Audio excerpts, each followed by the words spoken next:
My name is Tshwanelo Kubayi. I'm an M2 student of Unit 19. My portfolio is titled Narrative Labor, Spaces of Ritual Reprogramming, and my work's interest is based on the narrative of Black womanhood as a constructed social order surrounding urban Bantu Black women in South Africa. The work examines rituals as tools that organize her social currency. The intention of the work is to reclaim spaces of ritual reprogramming through subverted narratives of ritual disorder. The work identifies the social violence surrounding Black women in spaces of servitude, such as the servants' quarters, that organize their social currency within modern and segregated society. Violence against the domesticated Black woman is maintained through urban spatial conditions where she is programmed to always be of service. Through this, the work defines architecture as the practice of social classification against Black women when done through the colonial gaze.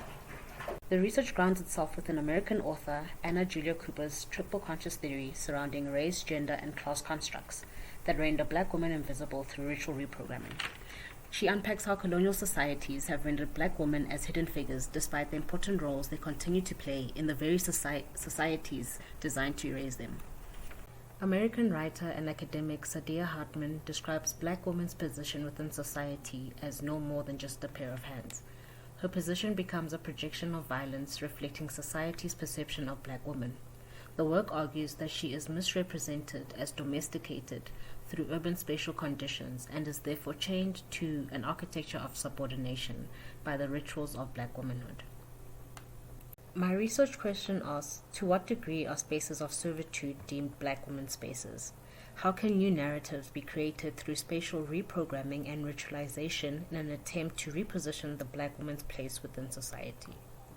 The project site of interest is located at the base of Table Mountain in the Oranjezicht suburb of Cape Town. The choice of site was influenced by the untold history of the washerwoman and the wash house of the Watropolis River as the first indoctrination of the domestic slave. Because the establishment of Cape Town relied on slave labor, Black Nguni women were turned into slaves and employed mainly as servants, whose work consisted of the dirtiest and the heaviest work. Over generations, this organized their new spatial positioning, as the subordination of Black women is continuously lived through the present-day domestic servants, who are having to navigate their presence through white suburbs. The work's proposition begins at a mythical scale of 1:100,000 and then moves to a scale of detail at 1:10. Part of the work's proposition consists of and engages with exploring the African mythology of Mami Wata. Mami Wata is a water spirit widely known as the goddess of rivers. I was attracted by the divine as a narrative as it depicts the spirit of Black woman as one that possesses power and authority. The half human, half animal water spirit is known as a beautiful, protective, seductive, and potentially deadly spirit with the powerful ability to bestow good fortune and status. A very long time ago, it was dark, and then suddenly light appeared. Neither wild plants nor grains were growing on the land, and there were no people to cultivate the soil. Instead, powerful springs from the ground rose up and watered all the land. Then, mighty force from the sky worked together with the springs, and we were formed. From then on, we've known her as Wata, Mami Wata, mother of the land, birth and life of all creation.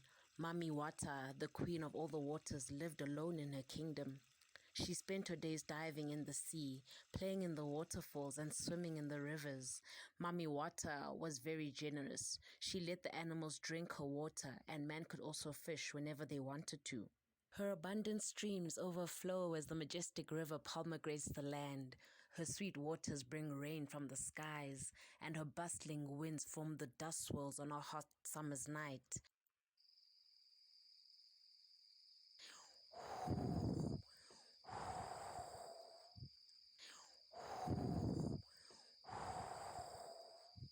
When the cattle shut their eyes and the village fell asleep, we would go down to the river, hoping for a little peek. Come, she said. Come, my children. Don't be afraid. Your time with me will bring great wisdom and wealth. From now on, you are in my service, as I am to you. And together we create the kingdom of the mighty water gods. Never lose your connection, my child, to Toy Taib, For this is where the clouds meet. You are the vessel of the waters. Waters of our Camissa streams. We are your descendants, those they call the Watropolis, the people of the water, with its life-sustaining Camissa River. May we never lose this treasure. Back then, indigenous Camissa people had a relationship with the land, as the Camissa River believed to carry the water spirit. It was Mami Wata who sustained the Camissa people's nomadic lifestyle and way with nature. Through the work, I revived the relationship that indigenous Camissa people had with the land, as the Camissa River believed to carry the water spirit. It is through my work that I revive Mami Wata, along with this notion of river as place. The work's methodology focuses on forms of storytelling through film performances and analog making. The importance of this medium is to embody time, space, and the relationship between performer and audience as key aspects of ritual practice, as well as to allow myself as the author and the architect to embody and move between multiple characters associated with my work's interest.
The Revenge of Mami Wata is a water curse placed over the city of Cape Town.